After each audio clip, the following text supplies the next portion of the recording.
Welcome है किसी इस वीडियो के अंदर हम रेंज बेस्ड फॉर लूप के साथ अपनी जो एरे क्लास है उसको कंपेटिबल बनाएंगे। तो उसका मतलब ये है कि इधर अगर ये हमारा जो कौमी वैल्यूज़ वाला एक एरे है, इसको मैं रेंज बेस्ड फॉर लूप के अंदर अगर लिखना चाहूँ कि हम इस तरह से बोलें कि वैल्यू इन माई एरे, और इसको हम सिंपली यहाँ पे आउटपुट करना चाहते हैं, तो वो हम किस तरह से कर पाएंगे। अभी ऑब्वियसली हमें जो है वो इसने एरर ही थ्रो करना है, क्योंकि अभी तक जो है हमने इसको कंपैटिबल नहीं बनाया उसके साथ। तो वो हम किस तरह से बना सकते हैं उसको। तो उसको बनाने का जो तरीका होता है सी प्लस प्लस के अंदर, जो रेंज बेस्ड फॉर लूप हैं, ये हमसे रिक्वायर करते हैं कि जो भी हमारी क्लास है उसके अंदर एक फ़ंक्शन होना चाहिए जिसका नाम बिगिन हो, और एक फ़ंक्शन ये चाहता है जिसका नाम एंड हो।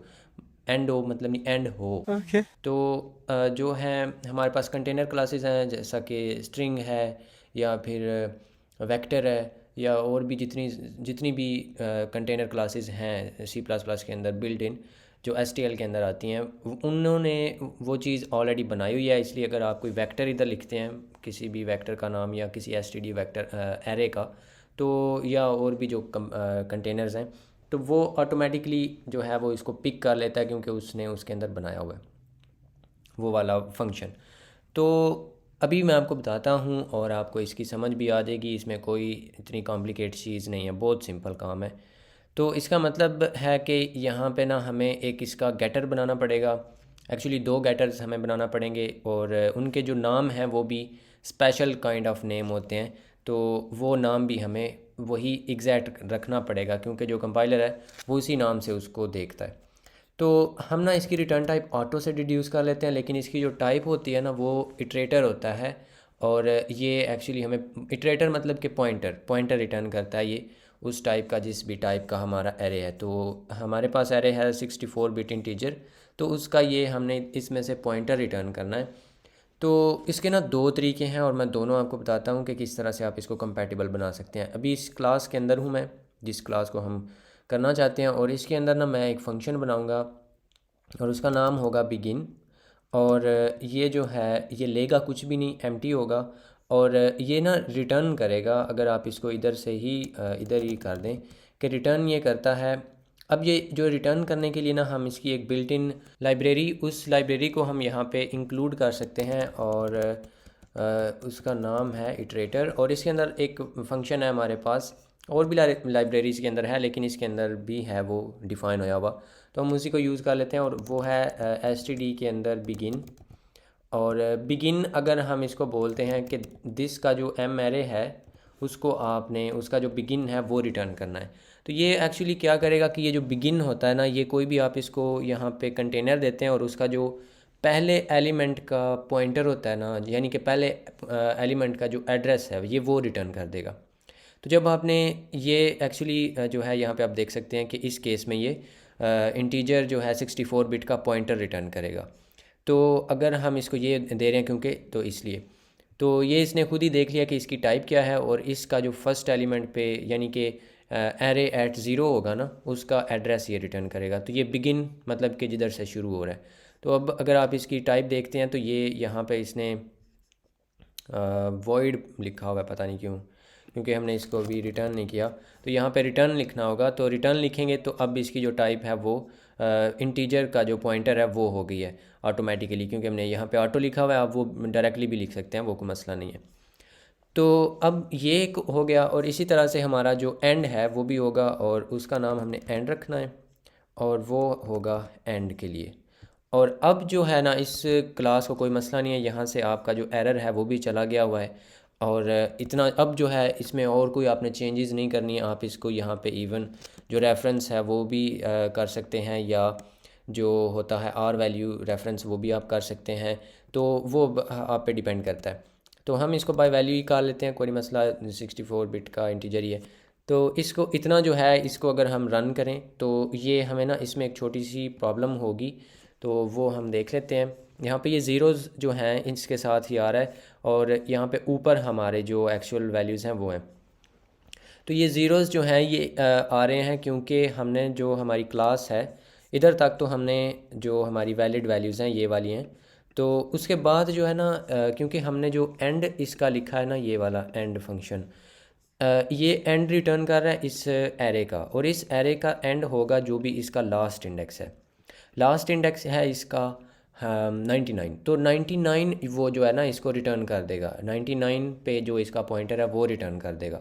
तो इसने सारे के सारा जो एरे है ना उसको प्रिंट कर दिया, और ये ज़ीरोज़ इसलिए आ रहे हैं क्योंकि हमने उसको ज़ीरो इनिशलाइज़ किया हुआ है। तो शुरू वाली जो वैल्यूज़ हैं वो हमने यहाँ पे अपडेट कर दी थी, तो जो बाकी हैं वो सारे की सारी ज़ीरोज़ ही हैं अभी तक। तो इसका जो हल है ना, क्योंकि जो हमारे पास वेक्टर होता है या स्टैंडर्ड टेम्पलेट्स होता है, स्टैंडर्ड जो एरेज़ हैं उनको अगर देखा जाए तो वो एक्चुअली इसको इस तरह से नहीं करते। वो जितनी हमारी वैलिड वैल्यूज़ होती हैं वो सिर्फ उन्हीं को प्रिंट करवाता है। एसटीडी एरे में तो वैसे ऐसे नहीं होता, लेकिन एरे में होता है, दूसरा वेक्टर में होता है। तो उसको हम किस तरह से कर सकते हैं इसके साथ कंपैटिबल, वो जो है ना, जो एंड हमारा है, हम एंड को स्पेसिफाई कर सकते हैं कि आपने किधर तक जाना है।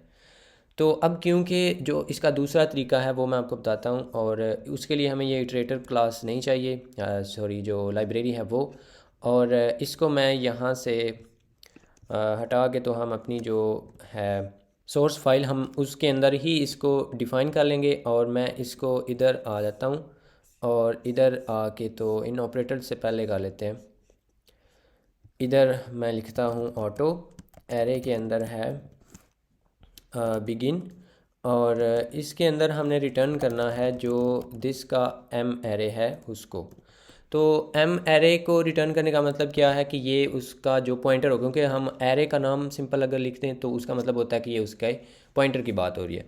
तो हम इसका जो पॉइंटर है वही रिटर्न कर रहे हैं, और अभी भी इसकी जो रिटर्न टाइप है वो आप देख सकते हैं कि सेम ही है। तो ये चीज़ तो पहले भी यही हो रही थी, उसमें तो कोई डिफरेंस नहीं आया, लेकिन जो चेंज है ना वो हम एंड वाले में लेकर आएंगे।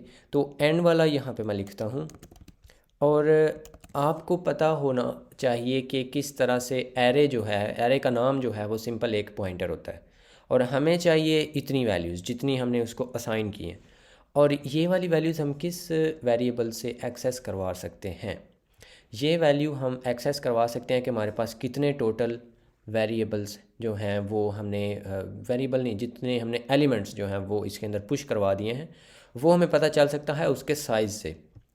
तो अगर हम इस एरे के पॉइंटर में अगर हम इसका जो साइज़ है उसको ऐड कर दें, तो अब जब ये ऐड होगा ना, तो ये एरे क्योंकि बेस एड्रेस है, और इसके आगे हमने जितने भी इसके अंदर एलिमेंट्स पुश किए होंगे वो उतने स्टेप्स आगे चला जाएगा।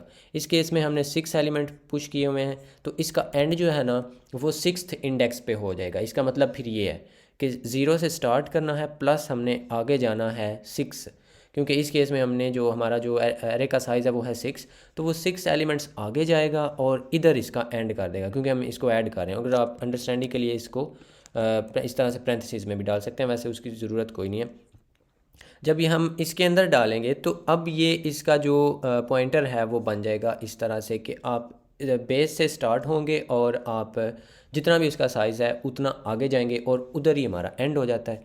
और ये एंड जो है ये ऑटोमेटिकली यहाँ पे होता जाएगा, क्योंकि साइज़ जो है वो जब भी हम एक एलिमेंट इसके अंदर पुश करेंगे तो साइज़ तो चेंज हो जाएगा, अगर पॉप करेंगे फिर भी चेंज हो जाएगा।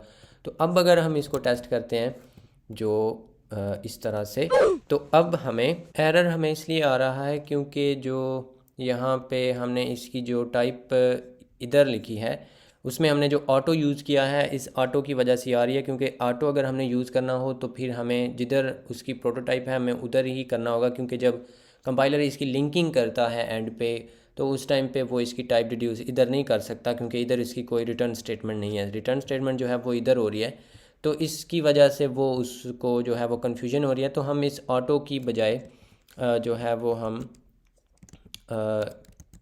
इस तरह से कर लेते हैं कि ये इंटीजर 64 बिट का पॉइंटर रिटर्न करता है, और इतना जो है ये हम इधर से अगर कॉपी करके, तो इधर वैसे आप ऑटो लिख भी सकते थे स्टिल, लेकिन उधर क्योंकि अब हमने चेंज कर दिया तो कोई बात नहीं, हम इधर भी चेंज कर देते हैं। अब अगर हम इसको चेक करते हैं तो ये सिर्फ उधर तक ही जाएगा जिधर तक जितने हमारे एलिमेंट्स हैं। ये ऊपर वाली आउटपुट जो है ये पहले वाली है, तो मैं अगर इस टर्मिनल को रीलॉन्च करता हूँ तो फिर आपको वो नहीं नज़र आएगी। तो अब जो है वो आपको उतना ही नज़र आ रहा है जितना हमने इसके अंदर पुश किए हुए हैं। 109 तक हमारे एलिमेंट्स हैं, 6 और वो हमें नज़र आ रहे हैं। अगर इनमें से कोई एक मैं यहाँ से हटा देता हूँ तो फिर हमें जो है उधर तक नज़र आएगा। और अगर आप इसको हटाने की बजाय इसके अंदर जो पॉप है हमारा मेथड वो अगर आप यूज़ करते हैं तो वो भी क्योंकि साइज़ जो है उसको अपडेट कर रहा है, तो उससे भी हमें जो लास्ट वाला है वो फिर नज़र नहीं आएगा, क्योंकि हमने इसको इधर से पॉप कर दिया है। एक पॉप किया तो जो भी लास्ट पे होगा वो उधर से चला जाएगा। तो जितने अगर आप एक और पॉप करते हैं तो फिर ये वाला जो है ये भी चला जाएगा। तो इस तरह से जो है ना वो आप अपनी जो क्लास है उसको रेंज बेस्ड फॉर लूप के साथ इसको कंपैटिबल बना सकते हैं। इसी तरह से अगर आप इसको अगर इस तरह से रेफरेंस में इसको करें तो रेफरेंस से क्या होगा कि आप इसको अब अपडेट भी कर सकते हैं, क्योंकि ये एक रेफरेंस वेरिएबल है। तो अब आप इसको एक्चुअली यहाँ पे अपडेट भी कर पाएंगे। तो अगर आप इसको इस तरह से करते हैं तो अब ये सारे की सारी वैल्यूज़ जो हैं वो 12 हो जाएंगी।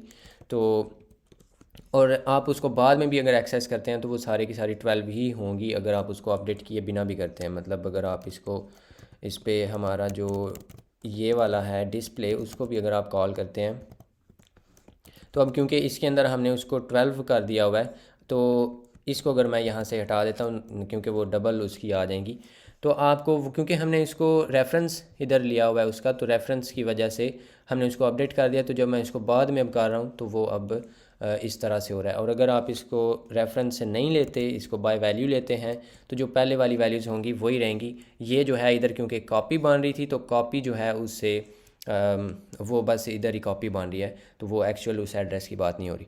होपफुली आपको इस सारे की आ गई है समझ। कोई भी इसमें कॉम्प्लिकेटेड चीज़ नहीं थी, सिंपल हमने पॉइंटर्स जो हैं वो रिटर्न करवाए हैं। बेस पॉइंटर बिगिन से हमने रिटर्न करवाया, क्योंकि बिगिन जो है उसका मतलब कि बिगिन, और एंड जो है जिधर हमारे एरे का एंड हो रहा है, और एंड इधर हो रहा है जिधर तक हमारे जितने एलिमेंट्स हैं। तो इस तरह से आप जो है वो इसको यूज़ कर सकते हैं। होपफुली आपको इसकी समझ आ गई है, आपको ये जो है ये इंफॉर्मेटिव भी लगा होगा और कूल भी लगा होगा। So that's it for this video and I will see you in another one.